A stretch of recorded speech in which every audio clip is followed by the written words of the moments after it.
여러분, 이 예배 마치고 나서 하나님께 감사 표현하십시오.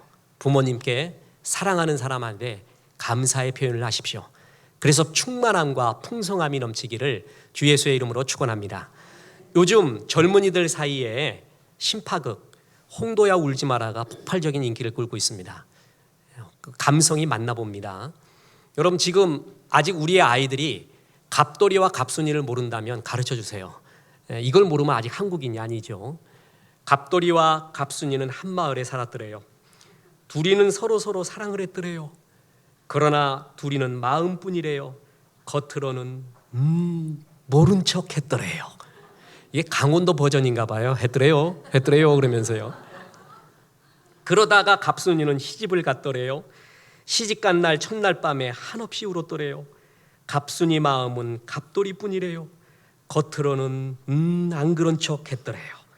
갑돌이도 화가 나서 장가를 갔더래요. 장가 간 날 첫날 밤에 달 보고 울었더래요. 갑돌이 마음은 갑순이뿐이래요. 겉으로는 곧가지껏 했더래요. 여러분, 이거를 들어보면 무슨 생각이 듭니까? 갑돌이와 갑순이의 비극의 원인이 뭐라고 생각하세요? 말을 안 했어요. 말을. 왜 표현을 안 해? 갑돌이 마음은 갑순이뿐이래요. 갑순이 마음은 갑돌이뿐이래요. 그러면 내 마음은 너밖에 없어. 그렇게 표현하고 나누었으면 끝날 일을 왜 달 보고 울고 오만 사람하고 시집가고 장가가고, 그러면 그 사람 남편과 아내는 얼마나 또 비극이야. 이거 논리적으로 따지면 할 말 많아요. 자, 오늘 우리의 말씀의 주제는 뭐냐면요, 잃어버린 우리의 세계. 그러나 너무나 중요한 세계. 제가 지난주에 말씀드렸는데 8월 달에는 부드러운 주제, 안식의 주제를 하면서 부드러운 주제로 말씀 전했어요. 그랬더니 한 성도님이 이렇게 말합니다. 목사님, 결코 부드러운 주제가 아닙니다. 정말 강력한 겁니다. 제대로 보셨어요. 오늘도 굉장히 부드러운 주제 같아요. 그것은 표현이에요. 표현. 우리가 잃어버린 세계, 그러나 우리의 삶에 얼마나 중요한 부분을 감당하고 있는지 모르는 정말 결정적인 세계가 신앙 세계에서도 표현이라는 것입니다. 우리는 표현하게 될 때 하나님을 행복하게 영광 돌리게 되고요, 이웃을 축복하게 되고 내가 행복해지는 길이 표현에 있습니다. 그런데 우리 그리스도인은 특히 이 감동에 대한 표현이 너무 약해요. 한국의 그리스도인은요. 오늘 이 말씀을 나누면서 예배 끝나고 나서 많은 감동을 표현하며 복의 근원 되시기를 주 예수의 이름으로 축원합니다. 먼저 우리의 감동을 표현하면요, 하나님께 영광을 돌리게 됩니다. 하나님이 기뻐하시게 됩니다. 좋은 스승은 좋은 제자가 만들어준다라는 말이 있습니다. 자, 스승은요, 제자들에 의해서 세워지는 거예요. 제자들이 잘 됐어요. 멋있어요. 너 왜 이렇게 멋진 삶을 살냐 그랬더니 이 모든 나의 삶의 근거에는 스승님의 가르침이 있었습니다. 우리 스승님이 이렇게 가르쳤습니다. 그때부터 학파가 형성되고요, 스승이 뜨기 시작하는 거예요. 스승의 논문을 제자들이 높여주면서부터 그 스승의 학파가 형성되기 시작합니다. 이게 얼마나 중요한지 모릅니다. 예수님을 높이는 게 있어요. 그걸 예수님을 증거한다고 그래요. 성경에 보면 예수님을 증거하는 게 둘이 있습니다. 하나는 성령님이고요, 또 하나는 우리 제자들입니다. 자, 요한복음 15장 26, 27절에 보면 내가 아버지께로부터 너희에게 보낼 보혜사 곧 아버지께로부터 나오시는 진리의 성령이 오실 때에 그가 나를 증언하실 것이요 너희도 처음부터 나와 함께 있었으므로 증언하느니라. 예수님을 증언하는 게 둘이 있다는 거예요. 하나가 성령님이고 또 하나가 제자들이에요. 예수님을 예수님답게 만들어주고 높여주는 게 둘이에요. 자, 증인들은 뭐냐면 나의 증언을 통해서 스승님을 높여야 됩니다. 우리는 예수의 증인이라고 말했어요. 그래서 누가복음 24장 48절에 보면 너희는 이 모든 일의 증인이라.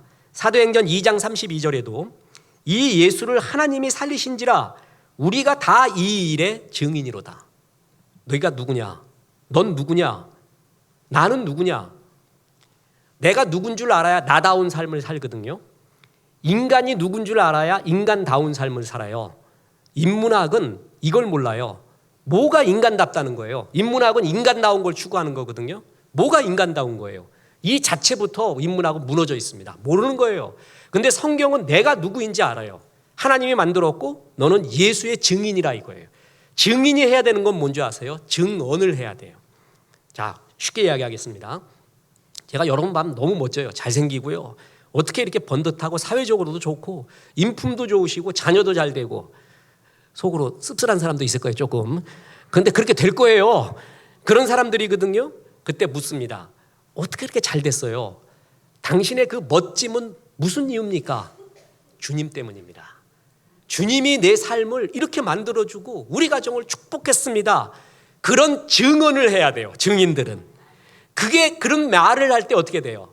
하나님이 높아지는 거예요. 그래서 우리가 감동을 표현할 때 하나님이 행복하고 하나님이 높아지는 거예요. 오늘 시편을 보세요. 시편 8편 1편에 여호와 우리 주여 주의 이름이 온 땅이 어찌 그리 아름다운지요 주의 영광이 하늘을 덮었나이다. 백두산 참 좋다. 한라산 참 좋다. 자연은 참 멋있어. 이게 인문주의자들의 얘기예요. 이 감동을 보고 하나님이 지으신 이 자연이 얼마나 멋있습니까? 이 감동을 주님께 영광 돌리고 있죠. 감동에 대한 표현이란 말이에요. 이때 주님이 영광 받고 하나님이 역사를 일으키는 거예요. 그러니까 우리의 감동의 표현이 하나님을 높이게 돼요. 이게 우리 하나님이 지었어요. 내 삶의 이 행복의 원인은 하나님이에요. 그게 바로 찬양이에요. 찬양. 주님을 높이는 거고 이 고백이 곧 전도라는 거죠. 하나님이 찬양과 전도를 얼마나 좋아해요. 찬양과 전도가 뭐냐면 내 속의 삶의 감동을 주님 때문입니다라고 표현, 고백하는 거예요. 그때 주님이 영광을 받는다는 거예요. 뿐만 아닙니다. 이 표현은요, 하나님의 속성 중에 하나입니다. 우리가 3부 시간에 조직신학을 배우고 있지 않습니까? 하나님의 인간과의 공유적 속성과 비공유적 속성이 있다고 했어요. 교만이 뭐냐 하면 하나님의 비공유적 속성, 하나님만이 갖고 있는 속성이 있어요. 변치 않는, 모든 것을 다 아심, 전지하심. 요거를 인간이 공유하려고 하고 나도 그렇다라고 말할 때 그걸 교만이라고 말해요. 그 2단 교주가 되고 망하는 거거든요. 근데 하나님의 공유적 속성이 있어요. 그거는 우리가 공유해야 돼요. 배워야 돼요. 그 중에 하나가 뭐냐 하면 하나님의 표현입니다. 우리 하나님은 표현하시는 하나님이에요. 예수님을 보세요. 예수님은 시시때때로 당신의 마음과 감성의 상태를 애매모호하게 하지 않고 얼마나 확실하게 표현했는지 모릅니다. 어제 책 한 권 읽은 게 있는데 존 메가더 목사님의 친절한 척하지 않는 예수님, 제목이 범상했어요. 그냥 순식간에 다 읽었더니 요즘 뭐 미움받을 용기, 뭐 알프레드 아들러의 뭐 그런 게 많이 나오잖아요. 그거하고는 유가 안 돼요, 여러분. 예수님은 솔직하셨대, 클리어하셨대. 믿고 싫은 거 좋다고 말하지 않고 바리새인 아니다, 너는 아니다. 아닌 건 아니고 긴 건 기고. 그래서 자유하시고 자기에 대해 확실하게 표현하셨대요. 그래서 제자들이 그걸 보면서요, 예수님이 참 난해하다, 알 수 없는 존재다 이렇게 느끼지 않고 예수님의 호불호, 예수님이 어떤 걸 좋아하고 어떤 걸 싫어하고 어떤 걸 정말 기뻐하는지를 정확하게 알았다는 거예요. 부처가 뭐 이렇게 뭐 하나 딱 들었더니 다 알았대. 뭔 말인지. 염화시중이요 이신점심이라. 전심이 아니라 점심 먹어야 돼요. 그럴 때는 배가 고파서 이신점심 되는 거예요. 여러분 몰라요. 인간은 죄성이 있기 때문에 표현을 안 해주면 오해를 하고 자기 속으로 생각을 해요. 근데 그 생각이 거의 부정적이에요. 예수님은 그러지 않았다는 거예요. 예수님 모습을 딱 보면 제자들은 어려움 하나도 없이 교육을 바로 받았대요. 아, 예수님이 예를 들어 성전에 가셨을 때 분노하셨습니다. 이때 성전에서 장사해서는 안 되는구나. 제자들은 확실히 알았대요. 예수님의 기쁨과 슬픔, 영광을 예수님은 숨기지 않고 그대로 제자들에게 클리어하게 말했어요. 예루살렘을 향하여 우셨습니다. 그때 제자들이 느끼는 거예요. 예루살렘을 참 사랑하는구나. 불쌍히 여기고 있구나. 그의 백성을. 그러나 그들이 지금 위기에 처했구나. 이거를 누구보다도 예수님의 솔직한 감성의 표현을 통해서 알게 됐다는 거예요. 저는 예수님의 마음 구절 중에 제일 좋아하는 게 겟세마네 동산 가기 전에 예수님의 마음이에요. 스승인 척하지 않아. 괜찮다 얘들아. 독약을 주면 마셔야지. 이런 식으로 말하지 않았어요. 뭐라 그랬는지 아세요? 마가복음 14장 32절에 말씀하시되 내 마음이 심히 고민하여 죽게 되었으니 너희는 여기 머물러 깨어있으라. 그냥 고민된대요. 힘들어 죽겠대요. 겟세마네 동산 앞두고 주님이 이렇게 표현했어요. 제자들이 이걸 들으면서 예수님 참 난해하다, 힘든 존재다. 아니에요. 정확하게 알았어요. 얼마나 좋은 교육입니까? 예수님은 표현하시는 하나님, 하나님의 속성이었어요. 뿐만 아니라 성부 하나님도 표현하시는 하나님이었어요. 요한 1서를 읽어보세요. 제일 많이 등장하는 단어가 뭔지 아세요? 사랑하는 자들아, 사랑하는 자들아. 낯간지러워서 완전 유치찬란합니다. 닭살 커플입니다. 계속 사랑하는 자들아, 사랑하는 자들아. 당신 사랑하는 사람을 가리켜요. 그냥 이렇게 뚝 웃거나 내 마음 알겠거니 하지 않아요. 얼마나 사랑하는 자들아, 사랑하는 자들아 얘기해 주는지 몰라요. 들을 때마다 좋아요. 들을 때마다. 그야말로 억만 번 떠들어도 기분 좋은 말 사랑해. 꽃노래는 싫어. 사랑해는요 억만 번 들어도 좋다는 거예요. 우리 하나님은 표현하는 하나님이에요. 구약학자들이 특히 죄 많은 인간을 향한 하나님의 사랑을 뼈저리게 표현한 구절을 들 때 호세아서 11장 8절을 들어요. 거기에 이런 구절이 나옵니다. 에브라임이여 내가 어찌 너를 놓겠느냐, 이스라엘이여 내가 어찌 너를 버리겠느냐, 내가 너를 어찌 아드마같이 놓겠느냐, 어찌 너를 스보임같이 두겠느냐. 이게 다 너를 소돔과 고모라같이 놔두겠느냐 그 말이에요. 내 마음이 내 속에서 돌이키어 나의 긍휼이 온전히 불붙듯 하도다. 마음이 창자가 뒤틀린대요. 너를 생각하면은 내가 창자가 뒤틀리는 것 같다. 이거를 공동번역 성경은요, 나는 마음을 고쳐먹었다. 네가 너무 불쌍해서 간장이 녹는구나. 이게 정확한 표현이에요. 우리 표현 중에 애간장이 녹는다 그러잖아요. 너를 얼마나 사랑하는지 내 애간장이 녹는구나. 주님은요 멋지게 표현 안 하고 얼마나 구구절절 확실하게 이 마음을 표현했는지 모릅니다. 예수님도 하나님도 표현의 하나님이에요. 그리고 성경에 나오는 수많은 믿음의 사람들도 철저하게 자기의 감동을 표현한 사람들이었다는 거죠. 신앙이 고수고 정결한 사람일수록요 사람 굉장히 심플해요. 그리고 앞뒤가 똑같아요. 저 사람이 뭘 좋아하고 싫어하는지 정확하게 알아요. 정말 힘든 사람이 뭔지 아세요? 가서 만나면서 계속 계산해 봐야 돼. 이 사람 본심이 뭔가. 계산하면서 쳐다보면 그 사람 만나고 오면 머리가 아파. 근데 진짜 고수는요 클리어해요. 숨김이 없어요. 자신감이 있고 축복하는 마음이 있어서 그래요. 시편의 수많은 구절들은 하나님에 대한 솔직한 표현이에요. 오늘 이 다윗의 18편을 보세요. 4절에 보면 사람이 무엇이기에 주께서 그를 생각하시며 인자가 무엇이기에 주께서 나를 이토록 돌보십니까? 시편을 보면요 조금 떠 있어요. 얘야 잘 지내니? 군대 가 있는 아들 엄마가 전화 받으면 아기야 잘 있느냐 이런 사람 없어. 한 옥타브가 올라가요. 잘 있냐? 내가 거기 있는 것처럼 말이에요. 진짜 감동스럽고 마음이 섞잖아요. 옥타브가 하나 올라가요. 시편이 그래요. 시편. 하나님 앞에서 얼마나 이런 마음이 떠 있는지 몰라요. 감동할 때도 그렇고요. 여러분 다윗이 회개할 때도요 옷 찢어대면서 주 앞에 어린애가 돼버립니다. 이 사극 보면 이 왕들이 회개할 때 오 하늘이요 이러면서 못도 또 되게 멋있어 그때. 그리고 머리 풀어 헤친 것도 되게 멋있게 풀어 헤쳐요 이렇게.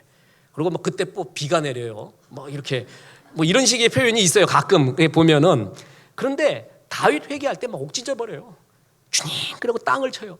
이 옷이 얼마짜리인데 이건 좀 아까우니까 이거 대충 찢어야지 이런 거 없어요. 그냥 찢어버려. 주님 앞에 얼마나 솔직한지 몰라요. 바로 이게 은혜 받는 거예요. 여러분 잘 아셔야 돼요. 예배에는요 감성을 다 들여버려야 돼요. 세상 나갈 때는 이성을 갖고 나가야 돼요. 근데 요거 반대로 하는 사람이 있어. 예배 때는 굉장히 이성적이야. 이러고 내가 은혜 받나 봐라. 날 설득해봐라. 내가 은혜 받나 봐라. 내가 은혜 받으면 이제 몸 다 써야지, 시간 다 써야지, 열정 다 써야지, 심지어 돈도 다 써. 절대 은혜 받나 보자. 내가 적당한 선에서 은혜 받아야지. 그리고 딱 버텨요. 저 절교는 뭐가 잘못고 뭐가 잘못됐고 저래서 내가 은혜 못 받고 막 그러고 있어요. 목사들 제일 가슴 아픈 얘기가 뭔지 아세요? 교회도 헌금이 있어야 되잖아요. 그죠? 너무 안 나와. 그럼 목사님 형편이 이래서 기도해 주십시오. 믿음이 없어서 작아서 죄송합니다. 이런 소리 안 하고 은혜가 돼야 헌금하지. 이런 식으로 얘기해요. 이게 미쳐버리는 얘기예요. 그런 거는. 그건 진짜 모독이에요. 모독. 그런 얘기하면 안 돼요. 이성적이에요. 예배 올 때 정말 감성을 드려야 되거든요. 다 드려버려야 돼요. 그래야 자아가 깨지면서 은혜를 받아요. 예배 올 때 이성적이야. 근데 세상 나가서는 감성적이야. 부어라 마셔라 하면서 세상이 그렇지 내 마음은 이래가면서 세상 나가서는 감성적이고 예배 때는 이성적이에요. 그게 바리새인이 그랬어요. 바리새인이 예수님이 병을 고치니까요, 야, 이 사람 잘 되겠다, 이제 병 나았으니 얼마나 기쁘고 영광스러운 삶 살까, 그런 거 안 보고요, 안식일에 고쳤냐 안 고쳤냐 그런 거나 보고 앉았어요. 감성과 마음이 뒤틀려 있는 사람이에요. 왜곡되어 있는 사람이에요. 이런 사람이 하나님의 은혜가 임하지 않습니다. 다윗은 하나님의 사람의 특징이 뭔지 아세요? 주 앞에 마음껏 드려버리는 거예요. 찬양하고 기도할 때요, 예배 드릴 때 마음을 다 푸는 거예요. 주 나를 박대하시면 나 어디 가오리까? 이게 뭔지 아세요? 박대해도 나 여기 있겠다는 거야. 나 주님밖에 없다는 거예요. 박대해봐라 내가 가나. 주님밖에 없습니다. 이때 얼마나 감격스러워요. 주님 앞에 이런 모습 있잖아요.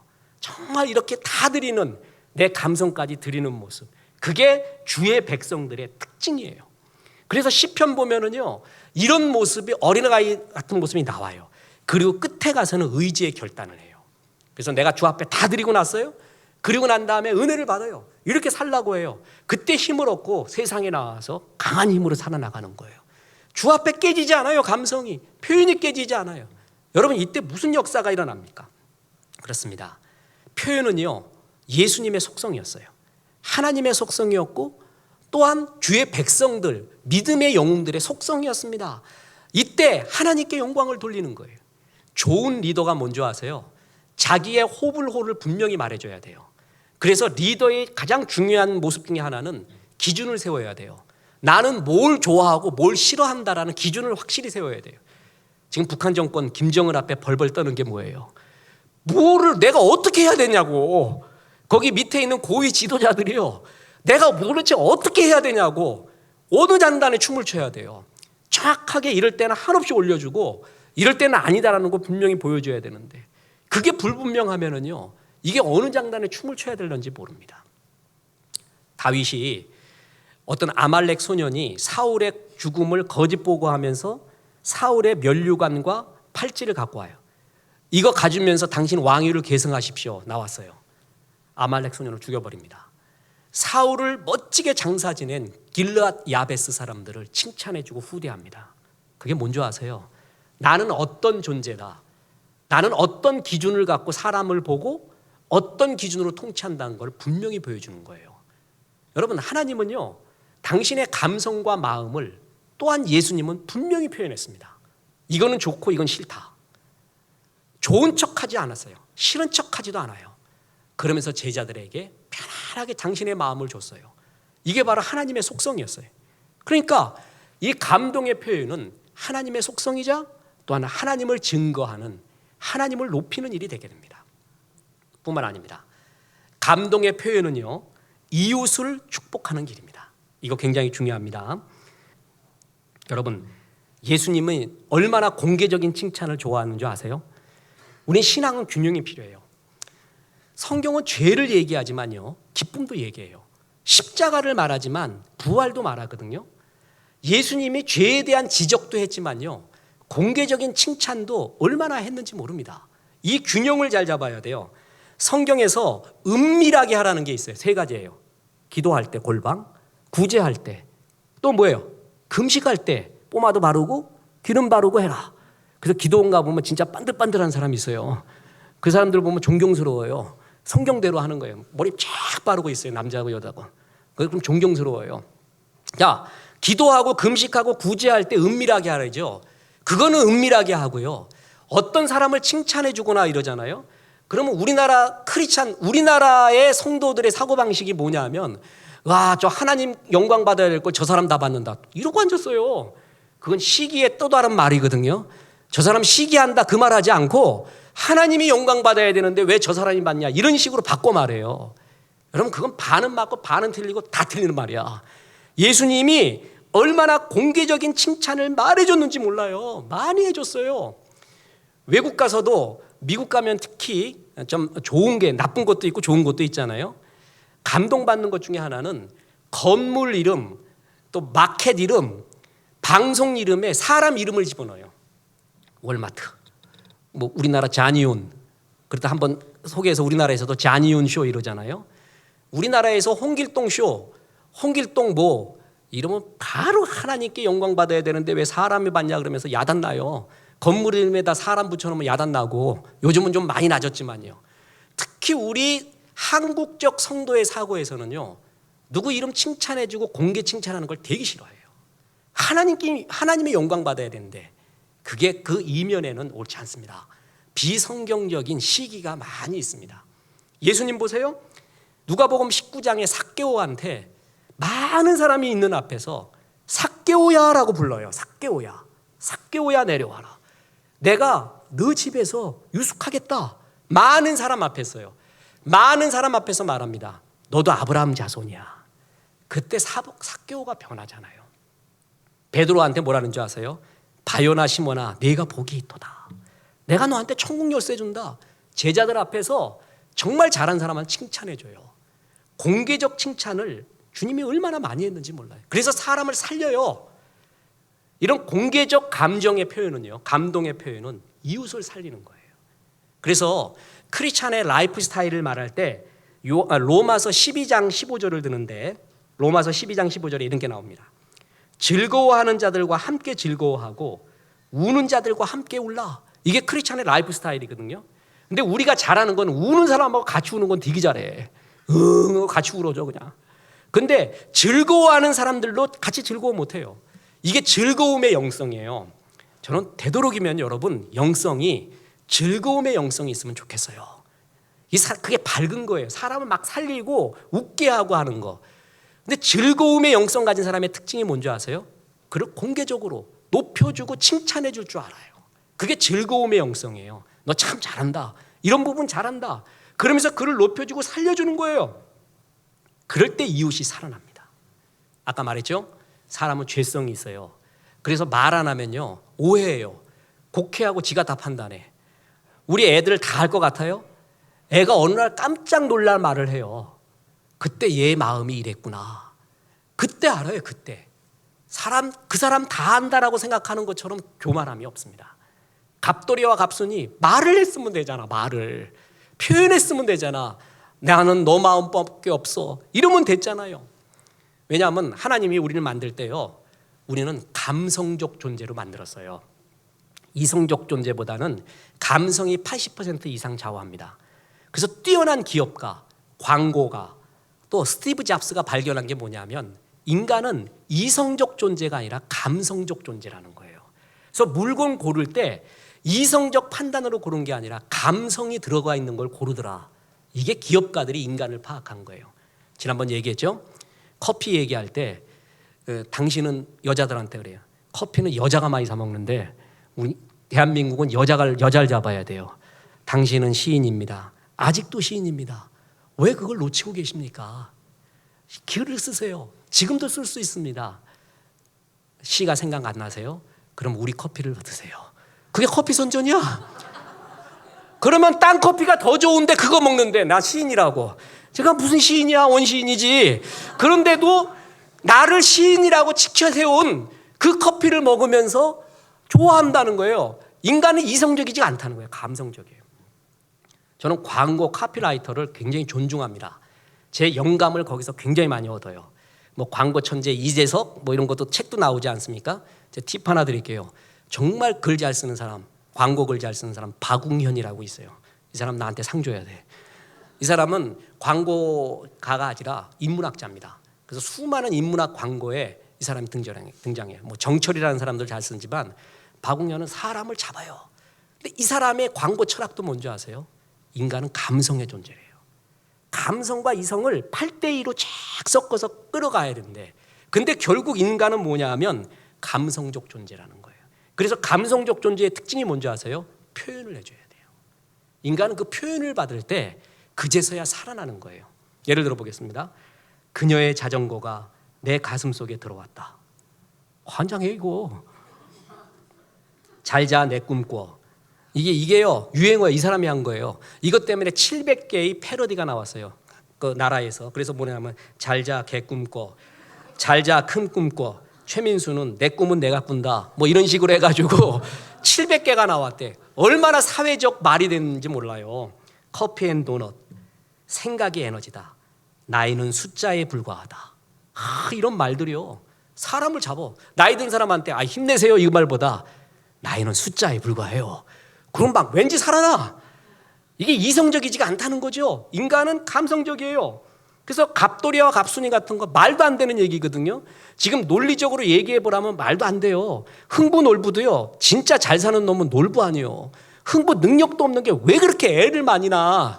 지금 우리 교회 파송 선교사 중에 하나가 내 지금 환장하네요. 내 얘기 들을 때 막 뒷골이 땡겨가지고 축복해야 되나 뭘 해야 되나 뭐 어떻게 막 길이 없어 내가 이거 어떻게 하면 좋겠어요. 그래갖고 그래 그렇게 왜 많이 낳냐고. 근데 이게 놀부는 챙기잖아. 자기가 확실하게 챙기잖아요. 자본주의적 사고에 맞는 사람이에요. 갑돌이와 갑순이 누가 봐도 미련한 놈들이고 딱 난 논리적으로 생각하면요 그럼 좋다. 갑돌이 와이프와 갑순이 남편은 뭐냐는 거야. 이 이야기에서 들러리야. 그 왜 니네들이 사람을 비극을 만드냐. 막 이성적으로 말하면 이렇게 돼요. 그런데 갑돌이 갑순이는 우리가 느껴. 인간은 이성적인 존재가 아니에요. 감성적 존재예요. 이 감성적 존재의 특징이 뭔지 아세요? 공개적으로 이런 감동을 표현해 줄 때, 높여줄 때 살아나는 존재라는 거예요. 그래서 예수님도 하나님도 이걸 알고 믿음의 조상들도 이걸 알아갖고 그런 것을 참 잘한 거예요. 그를 세워주는 축복의 말. 그래서 감동의 표현은 하나님께 영광이요 또한 이웃을 살리고 마지막으로 나를 축복하는 길입니다. 자, 여러분 돌아보세요. 지금 10명의 문둥병자 중에서 다 고침을 받고 한 명만 돌아옵니다. 그렇죠? 사마리아 문둥병. 그는 일부러 돌아왔어요. 지나가다가 들린 게 아니에요. 왜 개그 프로에도 보면 뭐 큰일 났을 때 도사 하나가 나와서 탁 지나가잖아요. 그래서 당신 뭐요? 그러니까 지나가는 과객이오다. 그러니까 그냥 지나가십시오 이랬다고. 그래서 뭔가 하는 줄 알았더니 그냥 지나가고 말아. 허무 개그인데 예수님께 지나가면서 오면 안 돼요. 감사하러 와요.